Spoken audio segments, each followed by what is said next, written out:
What if I told you that getting monetized on YouTube in just 3 months is not only possible, but easier than you think? In this video, I'll walk you through the exact steps from ideation and packaging to content creation, publishing, and promoting your content. This framework will hopefully help you hit that 1,000 subscribers and 4,000 watch hours faster than you might think. If you've been struggling to get your channel going, this video is going to be your key to success with your faceless YouTube automation channel. This will be the beginning of a series on how to grow your own faceless YouTube automation channel. I will be making full guides on how to make viral content for different niches that will get views and help you get monetized as quickly as possible. So let's get straight into this.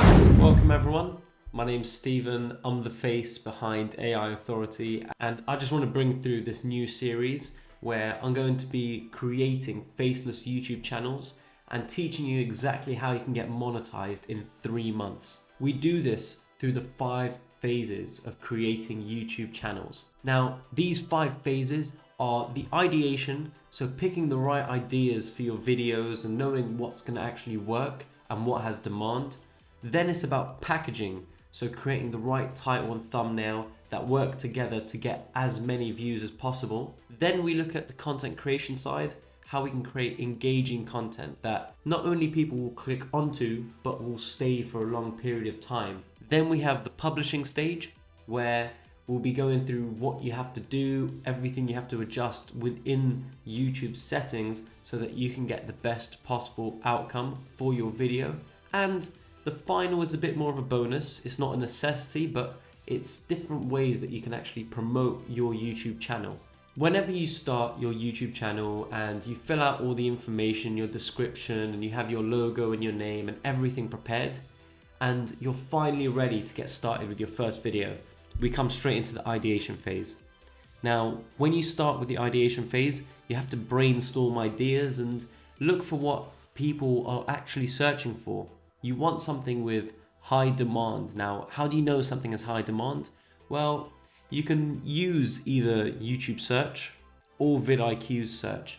Now, that will depend on whether you want to spend money on a tool or if you just want a free service.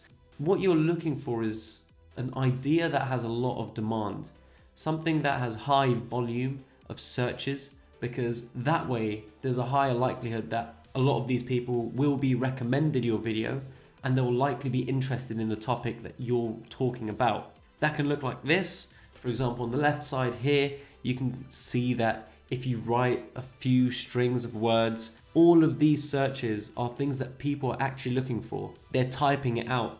And so these are keywords that are essential to get your video ranking higher within YouTube's SEO. Now, if you want a quicker and easier alternative, then I would strongly recommend vidIQ. I'm going to leave just a link to it in my description, and I think it'll be very helpful for you to use it moving forward, as it will show you the search volume of certain terms, it will show you the competition, and as you can see, the overall score that it gives. Now, personally, I wouldn't look at the score too seriously. For me, even the competition, I'd do that on my own. I'd probably look at the terms and then write it into YouTube and see what the competition is like, who am I competing with, is it big channels, small channels, what kind of views they're getting. But you can get a good idea from the search volume of how many people are actually searching for these keywords. And so once you have your idea, you finally get the idea that you know you're going to stick with, that you're going to move forward with, and you're happy to start working on. Then it's time to get scripting. Now, I have a video that I'll link down below in the description. It shows you how you can create proven scripts by taking the transcripts of videos that have already been successful in the past and rearranging it, making it your own, and obviously making adjustments, because we don't just want to copy other people's content, but their strategy and their whole structure of their script is something that clearly works. So we want to model that, but in our own sense. The video that you'll watch will show you how you can use ChatGPT. There's 3 different prompts you can use to help you get a very good base script that you'll then be able to adjust quite quickly, and it's going to save you tons of hours scripting, and it's going to create something that's proven but also very high quality. And the last part of the ideation phase is getting a shot list. Now, lots of people don't talk about this when creating a script. Whenever you make a script for your YouTube video, it's essential to get a shot list if you want to make your editing process as quick and easy as possible. A shot list is just a list of B-roll, of cuts, of animations that you want to include alongside certain parts of the script. So for example, essentially you'll be planning exactly how you're going to edit your video. You're going to show your editor, if you have one, or if you're doing it on your own, exactly where you want certain animations and B-roll to pop up alongside your script and alongside the audio of your video. That way it's going to speed up the process of editing, and it's going to make it far more efficient and effective, that way saving you tons of hours and getting you a better result in the end. Next up, we have one of the biggest parts of getting a huge following on YouTube, and it's the packaging phase.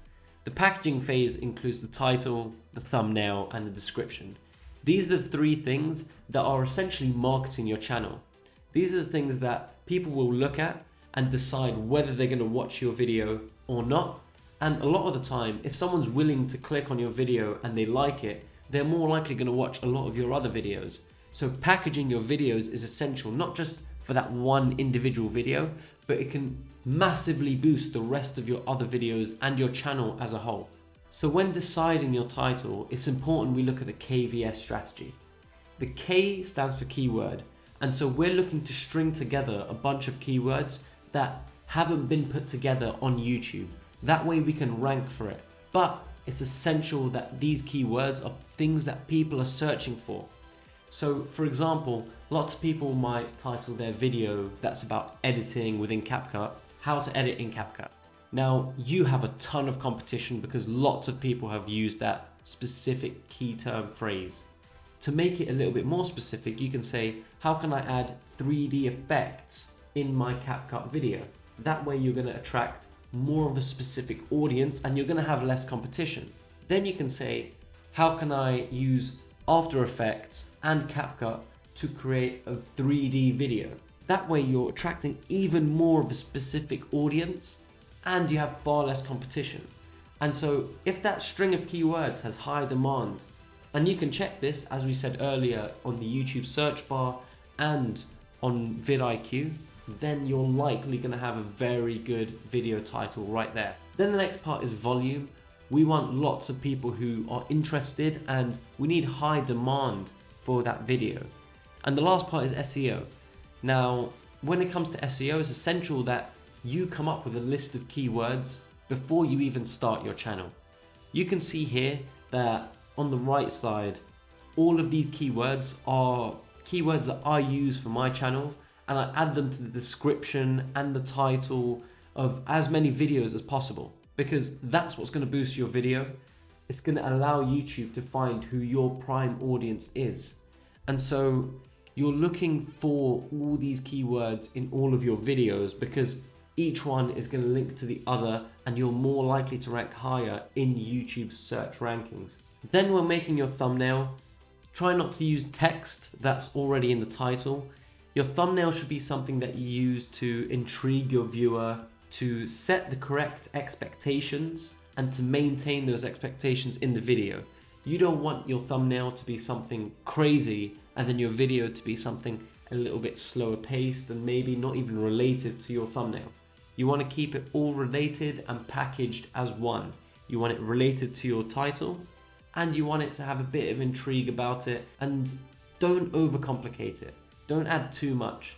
Keep it very simple and just have one main point of focus. And with description, as I talked about with the keyword list, try and use as many of those keywords as possible in your description. That way you can rank higher, but it's essential to make it relevant to that video and relevant to your channel, because as you can see from the keywords that I have, they're all related to YouTube, YouTube automation, AI, and just a few terms that people might type in to try and find my videos.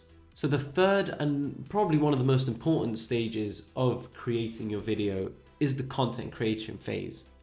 Now, I'm gonna have a whole series of videos coming out over the next few weeks on topics such as motivational videos, historical documentary videos, finance, travel, and mystery stories, and a lot more. I'm gonna go in depth of how you can start this project right to the end, creating the video with all the audio in place, with all the visuals, creating a script and a shot list, and coming up with the idea.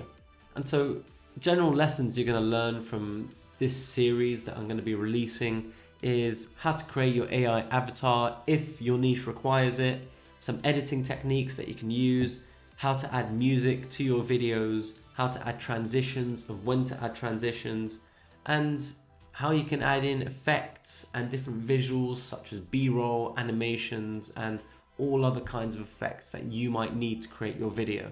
Then, right at the end of every single video creation process is the publishing phase. The publishing phase can be so simple and overlooked by a lot of people. It's crucial that we make it inclusive by adding captions. Now, this can be as simple as just downloading an SRT file every time you export your video from CapCut. This SRT file will allow YouTube to generate these captions on your videos. And when you generate captions on your videos that aren't auto-generated, you can also add other languages and you can auto-translate them, which will help you attract a larger audience. But a lot of you might be asking, what kind of frequency should we be looking at of how often should I post? Well, I recommend posting one per day when it comes to short form content, because this is going to allow you to constantly be posting every single day and it's going to keep your channel active and alive. And in terms of long form videos, I recommend one per week. With long form videos, I recommend one per week because it's not too much that you'll be overwhelmed throughout the week, but it's also not too little that it's going to be very slow progress for your channel. And so one per week can massively help you in growing your channel, and especially if the videos are 8 to 30 minutes long, because these are going to attract a large audience, and when you do get monetized, these videos can be monetized moving forwards and can make you money in the future. So if you're wondering how can I actually do this, well, I'll show you exactly how to create the long form videos throughout the rest of this series. But when it comes to the short form videos, again, I'll leave a link down below for a video on how you can actually create 100 shorts for your channel in just 1 hour. I do it for myself and I've done it for all my other faceless YouTube channels, and I recommend you do it because it's a way to keep your channel alive and constantly posting content so people always have you at the top of their mind. So when we post this content, it's then crucial that we schedule it at the right time and days. So typically I'd avoid Saturdays, Sundays and Mondays because these are usually days that, first of all, you're going to compete against some of the biggest YouTubers because all of them post on that day, and so your content has to compete with all of them. And second of all, most people might be busy during the weekends and earlier on a Monday, whereas you should ideally test for Tuesday, Wednesday, Thursday and Friday. These are the 4 days that will most likely perform well for you. And obviously you'll get better results as time moves forward and you get more statistics to actually see which day works best for you. But typically these are the 4 days that work best for new channels. And when it comes to timing, you're not going to have enough statistics to actually see when would be the best time to post it. It's going to be different for every single channel. I recommend just posting it at 9 AM Eastern time. And the bonus is the promotion phase. Now, lots of people talk about YouTube promotions, and this is where you spend a lot of money towards actually pushing your YouTube channel and getting people to subscribe. Now, does it work? Yes and no.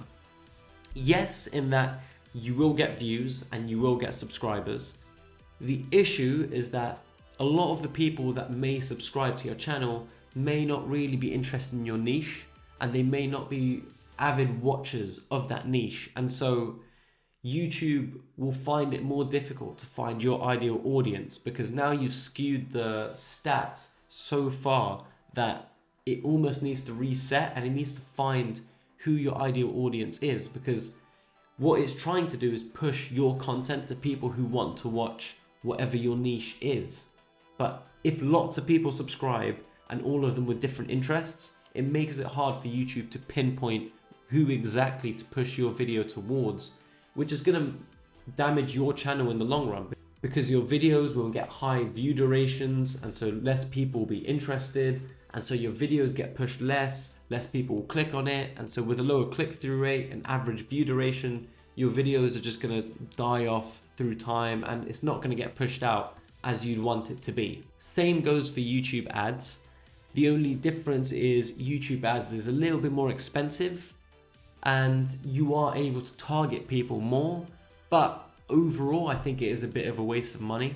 When it comes to blogs and socials like Instagram, Snapchat and whatnot, these are great things to be posting on, because you can continuously build an audience outside of YouTube, and if anything, promote anything you have to those channels, and you can promote your YouTube videos through these channels as well. So I hope you found this video helpful. This is just the beginning of this whole series. We're obviously going to be creating more long form videos on how to create your faceless YouTube videos through all the niches that you could think of. And these videos will be coming out throughout the coming weeks, and it's all going to help you grow your YouTube channel so that you can make passive income and grow your businesses. It's all going to help you make passive income and grow your businesses. If you enjoyed that video, please leave it a like, and as always, I'll see you on the next one.